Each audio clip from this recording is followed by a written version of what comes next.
이젠 사랑할 수 있을까에서 주병진과 최지인 두 사람의 첫 애프터 데이트가 진행되어 흥미진진했었는데 두 사람의 달달한 데이트 현장을 지켜보며 과연 맞선에서 결혼까지 갈 수 있을까라는 많은 생각이 들었습니다. 맞선 애프터 데이트 장소는 주병진이 정한 키가 큰 나무들이 그림 같은 하늘공원에서 이루어졌는데 주병진이 부모님이 걱정하시죠? 라고 묻자 최지인이 저희 아버지랑 말씀하시는 개그 코드도 비슷하세요. 배려해 주시고라고 말하면서 어머니의 반응에 대해서는 잠시 머뭇거리는 반응을 보였는데요. 어머니가 팬이라고 했지만 21살이나 나이 차이가 나고 내일이면 70이 가까워 오는 주병진을 탐탁치 않게 여기지 않을까 걱정했는데 잠시 후 들른 점집에서 궁합을 보면서 사실이 드러났습니다. 방송에서는 주병진과 최지인이 궁합을 보는 예고편이 방송되었고 그 결과에 많은 이들의 관심이 쏠린 가운데 삼신당 공보살이 이들의 궁합을 보았는데 소름이 돋을 정도로 두 사람의 미래에 관해 예언을 했죠. 공보살은 깊은 한숨과 함께 점괘를 읽어내려갔습니다. 이 사람은 법사가 됐다면 대법사로 이름을 날렸을 겁니다. 이름이 온 세상에 퍼질 운명인데 평범하게 사는 건 아예 그의 사주에 없습니다. 세상 어디를 가도 화려하게 빛났을 겁니다. 주병진이 결혼을 했더라면 어땠을까요? 라고 물었고 공보살은 손가락으로 점괘를 짚으며 단호하게 말했습니다. 가정은요, 몇 번 깨졌을 겁니다. 한 마누라로 끝났을 리가 없습니다. 아마도 몇 번 바꿔치기 됐겠죠. 그런데 만약 결혼을 안 했다면 이 사람은 이 사람도 내꺼 저 사람도 내꺼 입맛대로 사람을 만났을 거예요. 공보살은 이어서 주병진의 결혼을 막아선 결정적인 이유를 짚었습니다. 겉으로 보이는 주병진과 속내의 주병진은 아주 다릅니다. 이 사람 결벽증 같은 게 심해요. 이를테면 우리가 어떤 집에 가잖아요. 그런데 거기서 머리카락 한 올이라도 떨어져 있다. 그거 찍찍이로 바로 치울 겁니다. 그리고 주병진의 성격에 대해 결론을 내렸습니다. 사람들을 확실히 나누는 사람이에요. 내 편인가 아닌가. 거기서 벗어난 사람은 그의 세계에서 발붙일 곳이 없죠. 결벽증처럼 사람에 대한 경계심도 극단적이에요. 공보살은 주병진의 사주를 손에 들고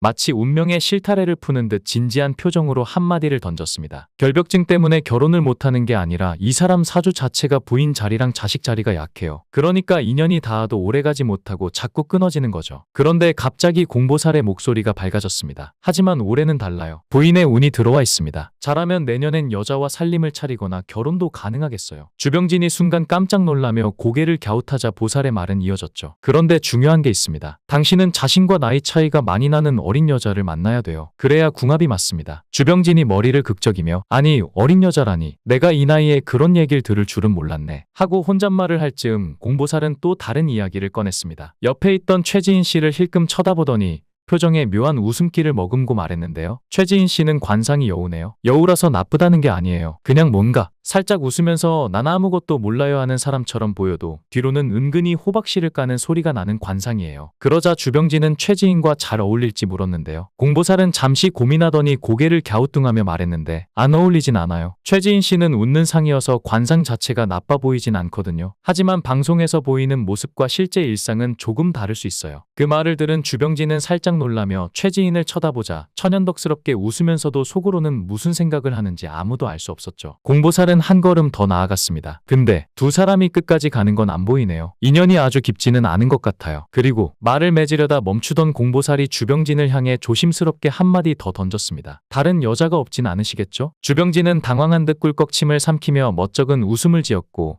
최지인도 입가에 웃음을 감추지 못한 채 고개를 숙였죠. 공보살은 주병진의 사주를 들여다보며 고개를 갸웃하더니 어떻게 주병진 씨가 결혼을 한 번도 안 했을까? 참 신기하네요. 근데 갑자기 손가락을 튕기며 말을 이었습니다. 결혼은 안 했어도 스치는 건 많았을 거예요. 뭐 스쳤다는 말이 참 여러 가지 의미로 쓰일 수 있잖아요. 공보살은 진지한 표정을 유지한 채 주병진을 바라보며 말을 이어갔는데요. 그런데 이젠 사랑할 수 있을까요? 사실 최근 사랑할 수 있을까? 그 프로그램에서 소개팅 하셨잖아요. 공보살은 의미심장한 미소를 지으며 손끝으로 테이블을 두드렸습니다. 그 소개팅 말이죠. 그 인연은 끝까지 가는 게 안 보여요. 그냥 스쳐 지나가는 인연일 가능성이 크죠라고 말해 최지인과 이루어지지 못할 것이라고 예언했는데요. 주병진은 매너 좋고 유머 감각 넘치며 나이 60을 훌쩍 넘긴 지금도 여전히 매력적이고 그를 좋아하는 사람도 많았을 텐데 대체 왜 아직 결혼을 하지 않았을까요? 누가 봐도 그가 마음만 먹으면 진작에 결혼을 할 수 있었을 텐데 여태껏 독신으로 살아온 이유를 곱씹어보면 크게 세 가지가 떠오릅니다. 첫 번째는 사업 때문입니다. 주병진은 어릴 적부터 찢어지게 가난했는데 그 가난이 그의 마음속에 강렬한 목표를 심어주었죠. 나는 꼭 성공해서 돈을 많이 벌겠다. 이 단호한 결심은 그의 인생을 바꾸는 원동력이 되었는데 막상 돈을 벌려고 보니 당시 가난한 청년이 선택할 수 있는 일은 많지 않았죠. 자신이 사람들을 웃기는데 재능이 있다는 사실을 발견한 주병진은 무대 위에서 사람들을 웃기며 성공의 첫 단계를 밟기 시작했습니다. 하지만 주병진은 단순히 유명세로 만족할 사람이 아니었는데 그는 연예 활동으로 번 돈을 착실히 모아 1990년 보디가드라는 속옷 브랜드를 론칭했습니다. 남자나 여자나 속옷은 평생 입는다. 이건 망할 리가 없어. 이 단순하면서도 확신에 찬 논리로 사업에 올인했고 그의 노력은 결실을 맺었는데 2008년엔 회사를 매각하면서 무려 270억 원이라는 거금을 손에 쥐게 됩니다. 그런데 사업을 키우는 동안 주변에 여자가 없었을 리가 없죠. 결혼할 인연도 있었을 겁니다. 하지만 그는 결혼 대신 속으로 이런 다짐을 했다고 합니다. 내가 정말 한 여인의 인생을 책임질 그릇인가? 스스로 만족할 만큼 성공하지 못하면 결혼을 논할 자격이 없다. 그리고 이젠 만족할 만큼 성공했지만 이제는 솔로의 생활에 익숙해져 버린 것입니다. 결혼을 못한 두 번째 이유로는 과거 꽃뱀 사건으로 사람을 믿는 게 두려워졌기 때문인데요. 주병진은 한창 잘 나가던 2000년에 꽃뱀한테 딱 걸렸고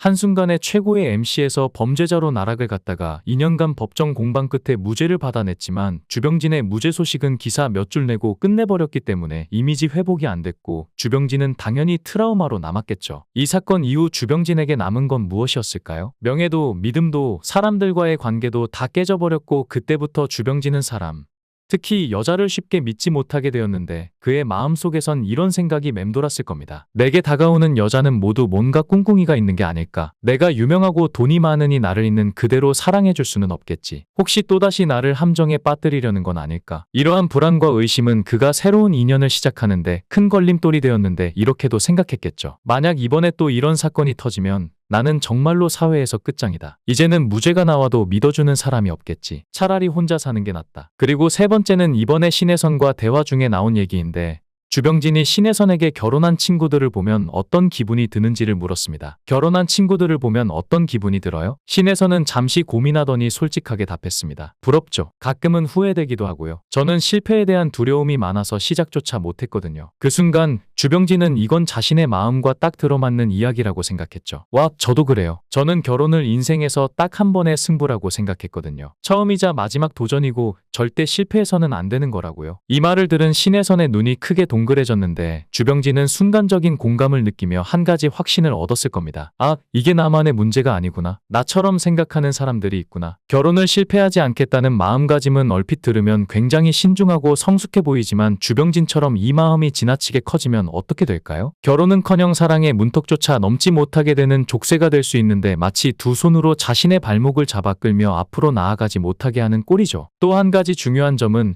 실패를 두려워하면 아무것도 시작하지 못한다는 겁니다. 인생이란 게 원래 이런 것인데 걷다 보면 넘어질 수도 있고 다칠 수도 있지만 넘어질까 두려워 한 발도 떼지 않는다면 평생 제자리 걸음뿐입니다. 주병진처럼 결혼을 인생의 승부수라고 생각하는 사람은 한 번의 실패가 인생을 망칠 거라고 여기기 쉽지만 정말로 그럴까요? 만약 첫 결혼이 실패했다고 해서 인생이 끝나는 건 아니죠. 오히려 그 실패를 통해 더 나은 길을 찾는 사람도 많은데 그럼에도 불구하고 나는 반드시 실패하지 않을 거야 라는 생각은 사람의 발목을 단단히 붙잡아 버리는 겁니다. 결국 결혼은 완벽을 찾는 것이 아니라 서로 맞춰가는 과정입니다. 그 사람이 나와 100% 맞을 수는 없겠지만 70% 정도 맞는다면 충분히 시작해볼 만하지 않을까요? 나머지 30%는 함께 노력하며 채워나가면 됩니다. 그리고 그 과정에서 진짜 행복이 싹 드는 법입니다. 그럼에도 불구하고 실패하면 어떡하냐고요? 만약 실패한다면 그 실패조차 인생의 한 부분으로 받아들이면 어떨까요? 실패를 두려워하는 대신 실패를 통해 배우고 성장한다고 생각해보는 겁니다. 이렇게 말이죠. 그래. 이번엔 내가 맞춰보지 못했으니 다음엔 조금 더 나은 사람이 되어야겠다. 주병진에게 정말 필요한 건 완벽이라는 기준을 내려놓는 것입니다. 그가 이런 마음가짐을 가진다면 지금껏 멀게만 느껴졌던 결혼이 훨씬 가까워지지 않을까요? 외로운 독신 생활을 벗어나 집밥의 온기와 화목한 가정을 누리는 그날이 머지않아 찾아올지도 모릅니다. 영상을 끝까지 시청해주시고 귀한 시간 내주셔서 대단히 감사합니다. 구독, 좋아요 꼭 부탁드립니다. 더 좋은 영상으로 보답하겠습니다.